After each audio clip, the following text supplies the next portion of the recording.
Grabe talaga ang buhat ni Kevin Kiambao sa Gilas Pilipinas, parang nasa NBA. Ang kanyang galawan, mamaw at humahalimaw. Ang kanyang bitaw sa long distance relationship. Ay nako, 3 points pala. Magkaalaman na kung mayroon bang parto sa Royal Rumble, Gilas Pilipinas versus Australia, FIBA Asia Cup 2025. Bago tayo magsimula, ito na ang ating giling-giling!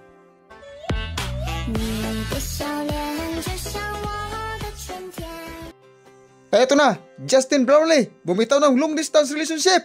Pasok ang kanyang pamalo. Ay nako, halima po ang ating Noipi. Tingnan natin ang replay sa ating TV. Ang galing po sa nakaribok. Eto na, nagmamadali. Bumitaw ng 3 points ang Australia, good for 3. Tingnan natin mabuti ang ating pangalawang binitawan. Bumitaw na naman ng 3 points. Ang galing po ng Australia. Eto na, tumatakbo na ang Gilas Pilipinas. Tumira ng smooth floater na shoot ang kanyang pamalo. Ay nako, dumadako na tayo sa paghahalimaw ng Australia. Buti na lang walang Royal Rumble Part 2. At hindi pa huli sa long distance relationship ang Australia. Parang mahilig sila manood ng radyo. At ito na ang ating giling-giling.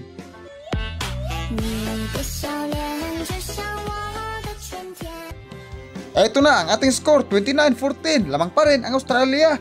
Ang ating score, hatid natin sa mainit na oven.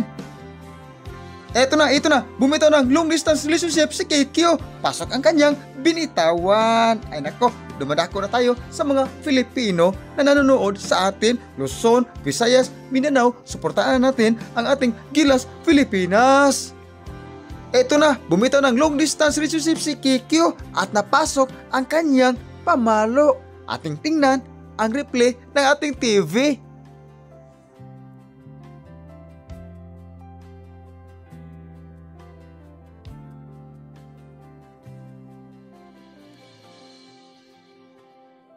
Grabe ka talaga, Kikyo. Napabilive mo ang lahat ng Filipino at ito na, bumitaw ng floater ang Australia. Pasok ang kanyang kartada.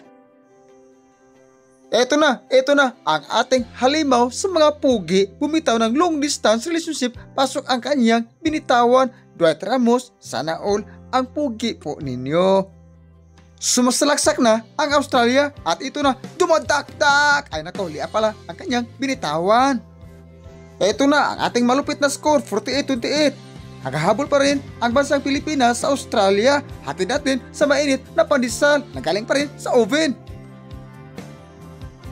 Ito na, Justin Brownlee sumusungkit ng dakdak puwit sa Australia. Tingnan natin ang replay sa ating TV.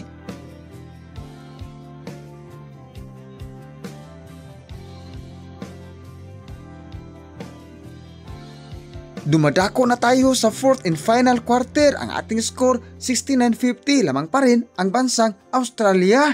At ito na, tumira ng long distance relationship ang ating pambato. Walang tatalo sa ating mga puso. Kahit nahirapan, lumalaban para sa ating bayan at para sa akin. Ay nako, dumadako na tayo sa ating paghahalimaw. Ay, ang humahalimaw pala ang Gilas Pilipinas. Under the saya, ang mga mister ay gumigiling-giling na. Ay nako, 3 minutes pala. 81-56, lamang pa rin ang Australia. Ito na ang ating wait for a minute. Sa kapeng mainit, ang ating giling-giling. At sa wakas, natalo ang Gilas Pilipinas sa bansang Australia. In season na ang ating Gilas Pilipinas. Magpalakas, magpahinga, bawi na lang sa next season. May mga bagay na kahit gusto mo, kailangan mong bitawan. May mga tao na kahit na napapasaya ka ay kailangan iwasan. May mga desisyon na dapat gawin kahit napipilitan. At may mga pagkakataon na kapag ginawa mo ang tama, ikaw ay mahihirapan. Dahil may mga bagay na kapag pinagpilitan, sa huli ikaw ay masasaktan. Ang sakit, ba?